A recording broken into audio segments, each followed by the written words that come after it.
Hello friends, welcome to Ajit study centre. तो आज के इस वीडियो में हम लोग अलग प्रकार के ट्रांसलेट को सीखने वाले हैं। तो आप इस वीडियो को बिना स्किप किए पूरा अंत तक ध्यान से देखिए। तो चलिए शुरू करते हैं आज के इस वीडियो को। तो इस वीडियो में हम लोग आज इस प्रकार का ट्रांसलेट सीखेंगे, जैसे कि देखिए, पुल नदी के ऊपर है, नाव पुल के नीचे है, यह घर की छत है, मदन हरी के पीछे है। तो इस प्रकार का जो ट्रांसलेट है उसको हम लोग हिंदी से इंग्लिश ट्रांसलेट कैसे बनाएंगे वो आज के इस वीडियो में हम लोग अच्छे तरीके से समझेंगे। तो आप वीडियो को पूरा लास्ट तक जरूर देखिए। तो देखिए, फर्स्ट में है पुल नदी के ऊपर है। पुल जो है वो नदी के कहाँ पर है? ऊपर है। तो पुल जो है वो नदी के ऊपर है। तो इसके लिए हम लोग प्रयोग करेंगे द का। पहले हम लोग द का प्रयोग करेंगे, ठीक है। और द पुल का इंग्लिश होता है ब्रिज, BRIDGE, ठीक है। तो द ब्रिज। उसके बाद है, तो है का इंग्लिश क्या होता है? इज होता है। इज हेल्पिंग वर्ब भी है।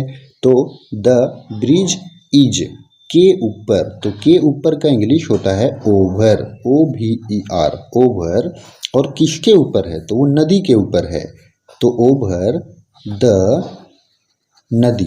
नदी का इंग्लिश रिवर, RIVER, रिवर। और फिर फुल स्टॉप। तो इस तरह से पुल नदी के ऊपर है, the bridge is over the river. तो ये हो गया इसका इंग्लिश ट्रांसलेट। ठीक उसी प्रकार से है नाव पुल के नीचे है। नाव पुल के नीचे है। तो फिर हम लोग यहाँ पर प्रयोग करेंगे द का।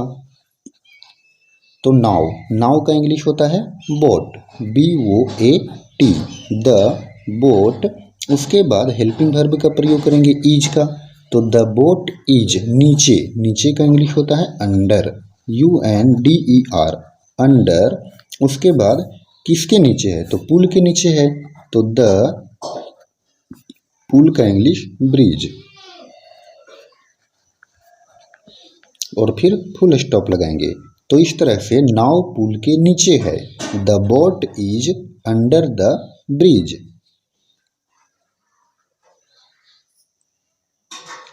चलिए नेक्स्ट है यह घर की छत है। यह घर की क्या है? छत है। तो यह का इंग्लिश होता है दिस। तो यहाँ पर हम लोग दिस लिख दिए। उसके बाद हेल्पिंग वर्ब लगाएंगे इज। तो दिस इज क्या है? तो ये छत है। तो this is the roof, ROOF, roof. Roof means छत।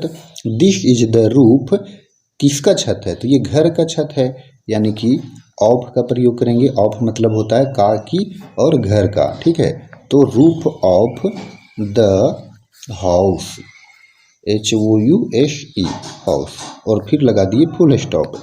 तो इस तरह से this is the roof of the house, यह घर की छत है। आगे है मदन हरी के पीछे है। तो मदन हरी के पीछे है। तो हो गया मदन, MADAN, मदन। इसके साथ हम लोग इज हेल्पिंग वर्ब का प्रयोग करेंगे। तो मदन इज। अब के पीछे, तो के पीछे का क्या होगा इसका इंग्लिश? तो होता है behind, BEHIND, behind. Madan is behind Hari, ठीक है। यहाँ पर हम लोग द का प्रयोग नहीं करेंगे, क्योंकि कोई भी नाउन के पहले, यहाँ पर देखिए नाम है तो नाम के पहले तो द का प्रयोग नहीं होता है। तो इसीलिए मदन इज बिहाइंड हरी। तो इसका हिंदी हो गया मदन हरी के पीछे है। अगला है रामू राजू के सामने है। रामू राजू के सामने है। तो लिखेंगे रामू इज। उसके बाद है सामने। तो सामने का इंग्लिश होता है in front of, in front, FRONT, front of. Ramu is in front of Raju, यानी कि रामू जो है वो राजू के पीछे है। और फिर लगा देंगे फुल स्टॉप। चलिए आगे है रेखा मंजू और वीना के बीच में है। रेखा जो है वो बीच में है और उसके बगल में मंजू और वीना बैठे हुए हैं अगल बगल में। तो इसका ट्रांसलेट हम लोग बनाएंगे रेखा